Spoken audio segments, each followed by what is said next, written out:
So what we want to do in this video is give you a brief introduction on how to use some of the functions in Excel, specifically a couple of the statistics functions, the average and the standard deviation, and then some plotting techniques.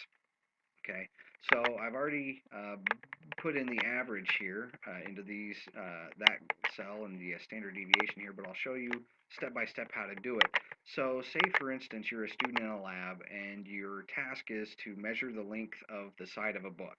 Okay, and one technique you learn is that the best way to make a measurement is to repeat the process, right? Make several measurements. And so you make several measurements. You measure the length of the book, and then you put your ruler down, and then you remeasure, and then you put your ruler down, you remeasure, put your ruler down, and you want to see how consistent you are. And you come up with this set of data. Now, one thing to note, okay, before I show you everything else, notice how all of my columns are labeled, right? So if you're a student, it's going to be to your benefit to label your column with the quantity you're measuring and then the unit you're using. So in this case, we're measuring the length of a book in centimeters. And that's because if you don't label your columns, then A, if you need to take this home and work with it at home or elsewhere outside of the lab, it can get confusing as to what all the numbers represent. If you need to call your instructor over, they may or may not know what all these numbers represent. And if they don't know or can't decipher what all the numbers mean, it'll be very difficult for them to help you if you're having problems. So, but you as a student, you want to know what is the length of this book. I've made all these different measurements. They come out slightly different. Some of them are the same, but some of them are different. How do I actually report the value of the sum of these measurements? So the basic thing to do is to take the average, and to take the average, you go into an empty cell and hit the equal button, and then just type in the word average, and you'll notice that you have all these different things that come up. But really what we're interested in is just this average function right here. And then you can type in a brace and just highlight all of the cells that you're interested in taking the average of, and then close your parentheses. And you hit enter, and voila, it gives it to you. Now, you also know that you need to report some sort of uncertainty with this, right? What is the uncertainty that you're supposed to report with this type of measurement? Well, there's an uncertainty inherent with each of these measurements, but a decent way to estimate the overall uncertainty is to measure the spread in this data. In other words, what is the difference between the lowest and the highest points in here compared to the overall average? And that spread kind of gives you also an estimation, a good estimation of the uncertainty in this data. And that's called the standard deviation. So to find the standard deviation, again, just hit the equal sign. Anytime you hit the equal sign in a function or in a cell in Excel, then Excel knows that a function of some sort is coming.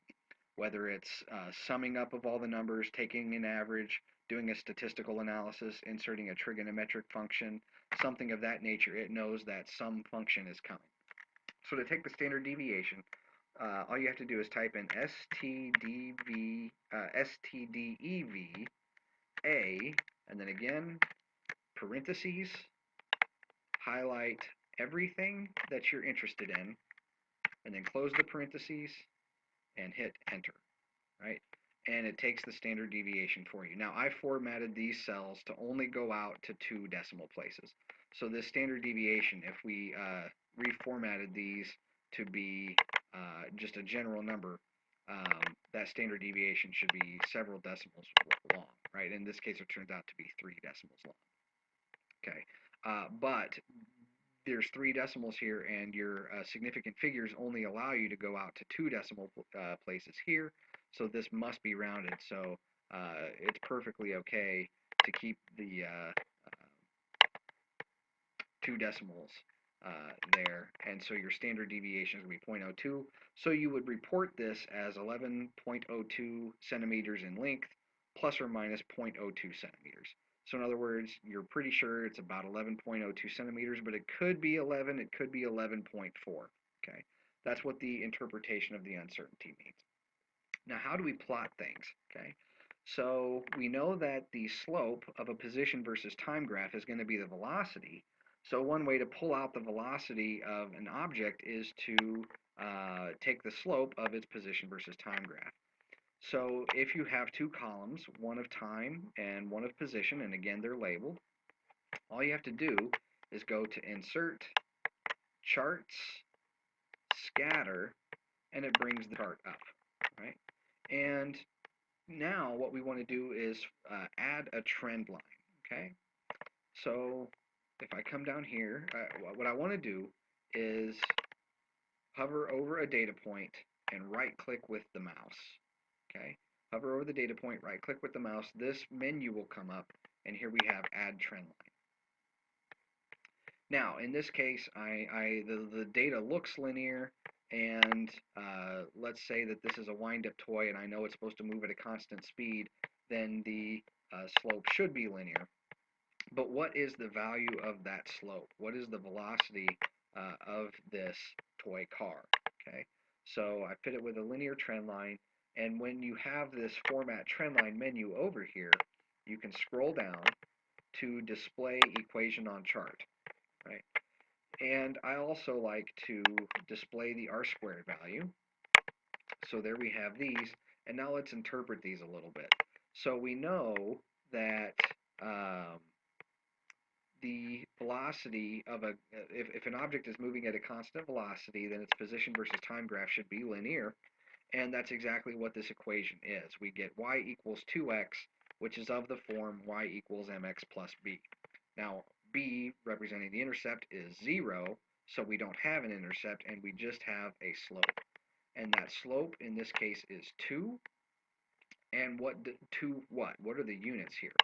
So the units are going to be centimeters per second, right? Centimeters per second, because the slope, remember, has units, or the slope is defined as the rise over the run. So the rise of the data here is going to be 10 centimeters divided by the run of 5 seconds. So 10 centimeters divided by 5 seconds is 2 centimeters per second. So that is the speed with which this toy car was moving.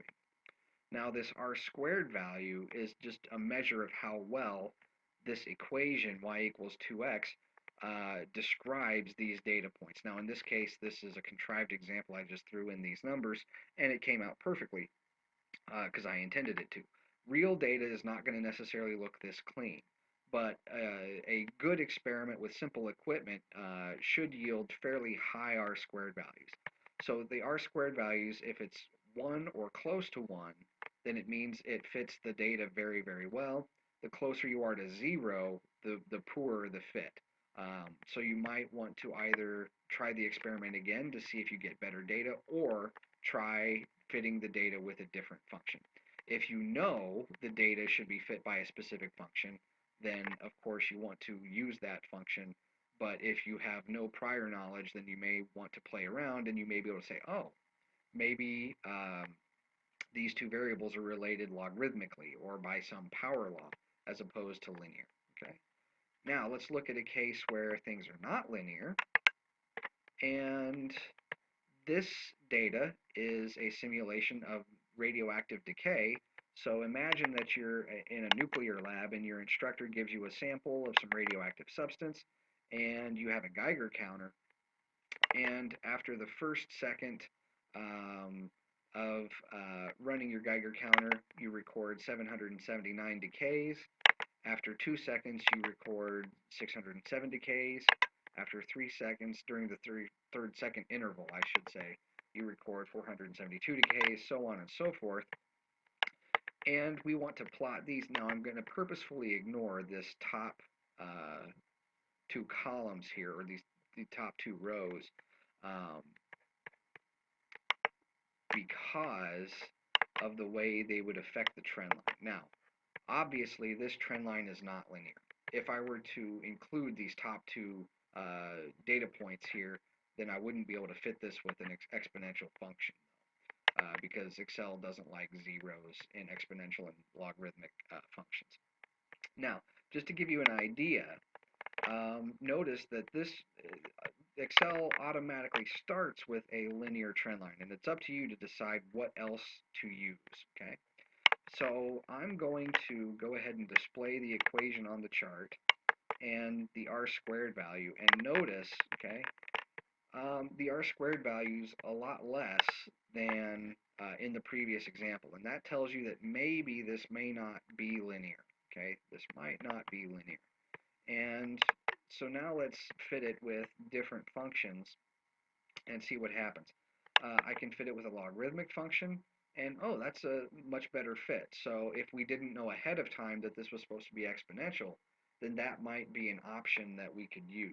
A power function, not quite very well. I can try and fit it with a polynomial, pretty good. The problem with polynomials is I can adjust the order of the polynomial here, and the higher and higher terms you get, the better and better it's going to fit arbitrarily.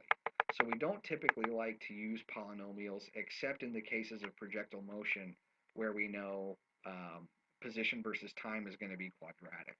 But because this is nuclear and we know that the theory says the nuclear decay is exponential, I fit it with an exponential function and I get my best r squared fit.